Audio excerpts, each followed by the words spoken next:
Amendement 162, Monsieur Gérard. Merci, Monsieur le Président. L'objet de cet amendement est de mettre fin aux mutilations sexuelles pratiquées dans le domaine médical en clarifiant le régime d'autorisation des opérations de féminisation aboutissant à une ablation partielle ou totale des organes génitaux externes de la femme, tels que la résection du clitoris. À l'heure actuelle, et malgré les principes généraux énoncés à l'article 16-3 du Code civil en matière de respect du corps humain, des professionnels de santé pratiquent des actes mutilants dans les premiers jours ou les premiers mois de la vie de certaines petites filles qui présentent des organes génitaux atypiques pour des motifs psychosociaux tels qu'un présumé risque de stigmatisation de la société ou la difficulté à s'épanouir psychologiquement en raison de leurs différences. Ces opérations, qui sont pratiquées dans le seul but de conformer l'apparence esthétique des organes génitaux aux représentations traditionnelles du sexe féminin, portent atteinte à la dignité humaine et singulièrement à la dignité de la femme en niant son droit à l'autonomie. On ne peut pas postuler en effet a priori le mal-être ressenti par une femme qui serait née avec un clitoris trop long. Ce n'est pas au corps des femmes de se conformer aux normes sociales, mais à la société de changer de regard sur le corps de ces femmes. C'est pourquoi je propose que ces opérations ne puissent être réalisées qu'à la demande de l'enfant lui-même, s'il exprime sa souffrance psychologique, notamment si le fait d'avoir des organes génitaux atypiques a un impact négatif sur sa vie sociale, à l'école par exemple. Le débat qui vient d'avoir lieu sur l'excision est extrêmement éclairant. On ne peut pas considérer, de mon point de vue, que dans une culture, la mutilation des organes génitaux féminins est un acte barbare lorsqu'il s'appelle l'excision, et lorsque la mutilation est pratiquée dans un cadre hospitalier, en dehors de tout respect du droit existant, ça s'appelle de la médecine. Je crois aujourd'hui qu'il faut qu'on ait le courage d'entendre les avis qui ont été rendus par les organisations internationales, l'ONU, la Cour européenne des droits de l'homme, par nos organismes nationaux tels que la DILCRA ou le CCNE, qui au fil des rapports ont pointé ces dérives qui ont cours dans les hôpitaux français et auxquelles il est urgent de mettre un terme. Et quand on parle de dignité du corps humain, de respect de l'identité des femmes, il faut qu'on puisse trancher ce débat. Merci. Alors, Madame la rapporteure, votre avis sur le 162 ?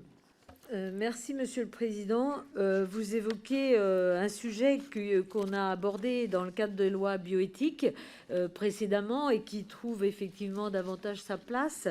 Je voudrais revenir sur le fait que ce type d'intervention, soit elles sont interdites en France et si elles sont réalisées, elles sont répréhensibles, soit si elles sont exécutées, elles doivent faire l'objet d'une évaluation médicale et souvent d'une évaluation pluridisciplinaire parce que ce sont des interventions complexes sur des mineurs qui nécessitent aussi l'accord des parents, une prise en charge psychologique.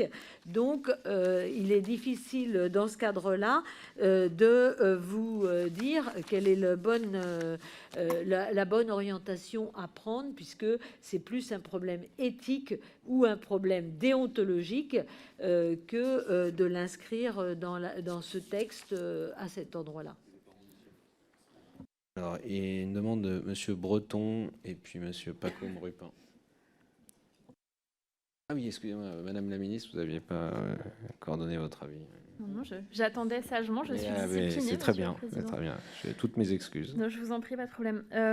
Monsieur le député, on a échangé lors de différents échanges sur cette question. Moi, je partage évidemment le but et l'intérêt que vous portez notamment aux personnes et aux bébés particulièrement qui ont dû souffrir d'opérations dites de conformation sexuée, notamment réalisées à un âge mineur. D'ailleurs, vous avez mentionné la vie de la DILCRA qui était placée sous mon autorité dans mes précédentes fonctions et je lui avais demandé de mener un travail sur cette question. Je sais aussi que vous avez déposé un certain nombre de réflexions dans le cadre du PJL bioéthique qui est toujours en cours de discussion et donc j'imagine que les discussions se poursuivent. Mais nous avons regardé avec l'ensemble des services très en détail l'amendement que vous proposez. Et ce que nous observons, c'est qu'il risque, à notre humble avis, d'alléger les peines d'ores et déjà prévues dans le code pénal. Il existe des peines plus lourdes que celles qui sont proposées dans l'amendement. L'auteur d'une mutilation et le responsable de l'enfant mutilé peuvent être poursuivis, notamment par exemple pour des violences ayant entraîné une mutilation ou une infirmité permanente, Celles-ci, elles sont punies de 10 ans d'emprisonnement et 150 000 € d'amende. C'est l'article 222-9 du Code pénal. La peine encourue, elle est portée à 15 ans si la mutilation permanente est commise sur un mineur de 15 ans, mineur de moins de 15 ans. C'est l'article 222-10 du Code pénal, à 20 ans si l'auteur est un ascendant ou un parent légitime, naturel ou adoptif, ou par toute autre personne ayant autorité sur le mineur, article 222-10 du Code pénal, et à 30 ans si la mutilation a entraîné la mort sans intention de la donner, article 222-8 du Code pénal.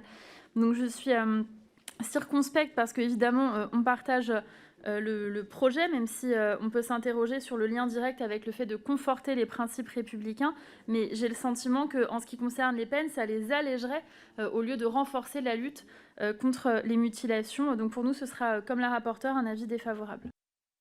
Merci Madame la Ministre. Alors tout à l'heure, donc j'avais eu des demandes de parole que j'avais données un peu trop rapidement, mais c'est votre tour, Monsieur Breton. Puis Oui, Monsieur Pacôme-Rupin. Merci. Bon, sur le fond, c'est un sujet délicat et sensible, notamment par rapport aux personnes qui sont directement concernées. Nous avons eu l'occasion d'échanger ce sujet dans le cadre des deux lectures du projet de loi de révision des lois de bioéthique. Et voilà, donc moi, ça ne sera pas une position de fond, ni pour ni contre. C'est plutôt, d'ailleurs, plutôt pour. J'avais eu l'occasion de le dire. Après ça, il faut regarder effectivement le contenu exact. Mais c'est plus sur la question de forme. C'est que effectivement, on arrive sur ce sujet au milieu d'un texte dont l'objet est de lutter contre les idéologies séparatistes et contre l'entrisme communautariste. Donc on est bien loin du sujet. Donc là, il y a une vraie interrogation quand même sur la manière d'amener sur ce sujet qui est quand même très éloigné de l'objet de ce texte. Et je m'étonne d'ailleurs qu'il ait franchi la barre qui n'a pas été franchie, elle, par plusieurs centaines d'amendements de l'article 45. Je vous remercie. Merci Monsieur Rupin. Oui, merci Monsieur le Président. Je crois que c'est un amendement important. C'est vrai que bon, dans ce texte, on peut se poser la question de sa place. Ceci dit, on est assez en retard sur ce sujet. Il faut qu'on se le dise ici. Il y a des pratiques encore trop nombreuses à la naissance d'un enfant de ce genre d'opération sur le sexe génital de l'enfant. Or, beaucoup d'autres pays européens ont avancé sur ce sujet. Et donc voilà, moi je voulais remercier notre collègue Raphaël Gérard de remettre ce sujet sur la table. Il a été mis sur la table dans le cadre de d'autres projets de loi, mais c'est pas pour rien, c'est que c'est un sujet où il est aujourd'hui urgent d'agir et d'envoyer un message très fort aux praticiens d'arrêter ce genre de pratique. Merci. Alors, Monsieur Gérard, auteur de l'amendement. Merci Monsieur le Président. Alors j'entends bien les arguments qui sont avancés par Madame la Ministre et par Madame la Rapporteure. Je crois qu'il ne faut pas mélanger les deux sujets et c'était un peu l'objectif de l'article 21 bis de la loi de bioéthique, c'était de rappeler le cadre des RCP notamment et de faire obligation aux médecins à la fois d'informer les parents sur les possibilités d'accompagnement psychologique associatif qui existent en fonction des différentes variations que présentent les enfants et puis de les soumettre à l'autorité d'une RCP nationale qui est la seule compétente pour décider de la nécessité médicale. Aujourd'hui, ce qui se passe, c'est qu'on opère des petites filles, encore une fois, mais pas que, des petits garçons aussi, parce qu'on considère qu'un petit garçon, socialement, ça doit faire pipi debout et pas assis, dans les cas d'hypospad. Donc je crois qu'on est vraiment sur des sujets qui touchent à l'intime, qui touchent à la liberté de disposer de son corps et des choix qui doivent pouvoir faits en conscience par les enfants. Et encore une fois, je pense que cet amendement qui vient rappeler l'interdiction qui existe dans le droit, et je suis d'accord avec vous, les peines sont plus fortes, mais pas plus tard que le week-end dernier, vous aviez des médecins sur la place de Paris qui disaient dans la presse que tant que ce ne sera pas formellement interdit par le législateur, ils continueront à procéder à ces opérations. Parce que justement, ils ont cette nécessité médicale.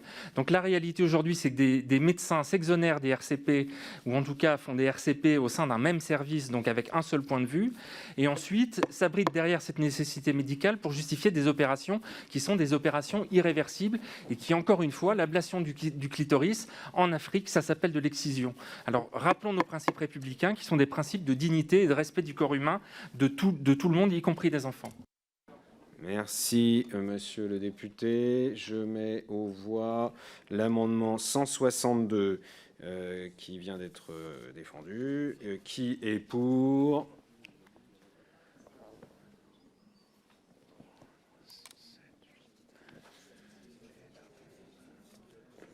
Qui est contre ?